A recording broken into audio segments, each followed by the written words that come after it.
नमस्कार, मैं doctor Arun Kumar Maurya, assistant professor, CSN PG college.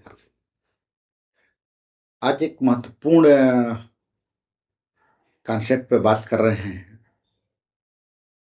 अपरदन, अपक्षय और डेनुडेशन, अनाच्छादन, denudation, weathering, erosion and deposition. ऐसे किसी जियोमॉर्फोलॉजी के बनने में, उसके रूप को बदलने में, उसके बिगड़ने में ये प्रक्रिया काम हमको समझना पड़ेगा कि है क्या। सबसे पहले वेदरिंग, अपक्षय होता है। और ये कैसे होता है? पृथ्वी और इस वायुमंडल में मैकेनिकल, बायोलॉजिकल, केमिकल, ये सभी प्रकार के बल कार्य करते हैं। मैकेनिकल में सूर्यातप, किसी भी चट्टान का सिकुड़ना, फैलना, या उस पे दबाव का पड़ना, दबाव का कम होना शामिल है। बायोलॉजिकल में किसी जीवों के द्वारा उस पे दबाव लगाना या बल लगाना। केमिकल, क्योंकि आप जानते हैं कि जो रॉक्स होता है वह विभिन्न प्रकार के खनिजों का, यानी बहुत से ऐसे खनिज होंगे जो सॉल्युबल होंगे, घुलनशील होंगे, कुछ ऐसे होंगे जो नॉन सॉल्युबल होंगे, बहुत कठोर होंगे। सबकी अपनी अलग अलग प्रॉपर्टी है, सबकी अपनी अलग अलग तरीकों से टूटने की, कटने की वजह होती है। तो सबसे पहले हम वेदरिंग समझाएंगे कि वेदरिंग है क्या। किसी भी चट्टान का, चाहे by mechanical, by chemical, by biological, टूट फूट का होना और अपनी जगह से नहीं हटना, ऐसी घटना को हम कहते हैं वेदरिंग। सचिन, थोड़ा सा क्लोज करिए। मेरे हाथ में आप ये इसको कुछ कैस्यू हैं, इसको आप चट्टान मानिए कि ये रॉक्स है। अब ये रॉक्स है, ये इस तरह से मान लीजिए कि पड़ी हुई। अब इस पे वायुमंडल के विभिन्न प्रोसेस कार्य कर रहे हैं, इसके विभिन्न प्रोसेस काम कर रहे हैं। ठीक है, अब ये दिखाई दे रहा, ये काम कर रहे हैं। अब लगातार हजारों वर्षों से, करोड़ों वर्षों से इस पे जल वर्षा, सूर्य का तापमान, अन्य चीजों का दबाव, वायुमंडलीय दबाव लग रहा है। तो निश्चित रूप से यह चट्टान आपस में एक दूसरे से बंधे होते हैं। कई तरह के इनमें क्लीवेज पाए जाते हैं, इनमें ज्वाइंट्स पाए जाते हैं।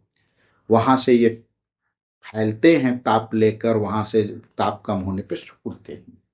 अब आप देखें कि ये मेरा एक टूल्स है और इस पे जो है मैं धीरे से इस तरह से किया और ये अपनी जगह से नहीं हटा और ये कैस्यू लाइक अ रॉक्स ये टूट गया।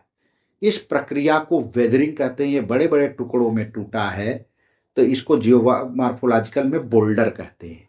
अब हम और दबाव लगाएं, और दबाव लगाएं, और दबाव लगाएं, ये अपनी जगह छोटे छोटे पार्टिकल में टूटता जाता है।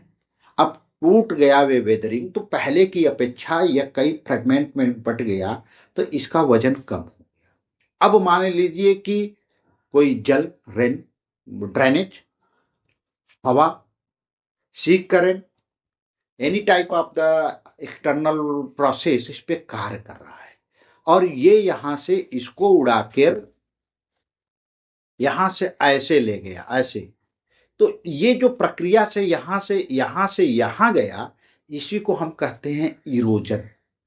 और जब यहां से यहां तक जाने के बीच में दो क्रिया और काम करती है। एक तो ये आप घर्षण करते हैं, यानी इस बुक की तली से, और ये दोनों एब्रेजन करते हैं, तो यहां पर भी काटता है, इरोजन करता है, और आपस में भी इस तरह से करते हैं। इसको कहते हैं सन्निघर्षण। तो इस तरह से आप देखेंगे कि आपस में करने के कारण भी कैस्यू के टुकड़े छोटे हो गए और जिस तली पे चल रहे हैं वहां से, और इस तरह से ये जब छोटे होते जाएंगे धीरे धीरे धीरे धीरे, ये जो है सेडिमेंट बन जाएगा। और जब ये सेडिमेंट बन जाएगा तो इस पे कोई भी बाह्य प्रोसेस तेजी से काम करने लगेगा। जो सबसे छोटा भाग होगा वो दूर तक उड़ के बह के जाएगा, जो बड़ा भाग है वो कम तक, और इस तरह से यह डिपोजिशन होके एक नया लैंड फॉर्म, चाहे प्लेन बने, चाहे एनी टाइप ऑफ जियोमॉर्फोलॉजी बने, यानी कटने से भी बनेगा, मतलब इरोजन से बनेगा और डिपोजिशन से बनेगा। और जब इसी प्रक्रम में वेदरिंग, इरोजन और डिपोजिशन शामिल हो जाता है, और ऐसी पूरी प्रक्रिया को हम डेनुडेशन कहते हैं, अनाच्छादनत कहते हैं। अब यह तमाम तरह का हो सके डेल्टा बन जाए, हो सके लोएस का मैदान बन जाए, हो सके ये प्लेन बन जाए, many any type of the land form, मतलब बन सकता है। कटने से कहीं कुछ और बन सकता है कि वी आकार की घाटी बन जाए, कटने से यू आकार की घाटी बन जाए।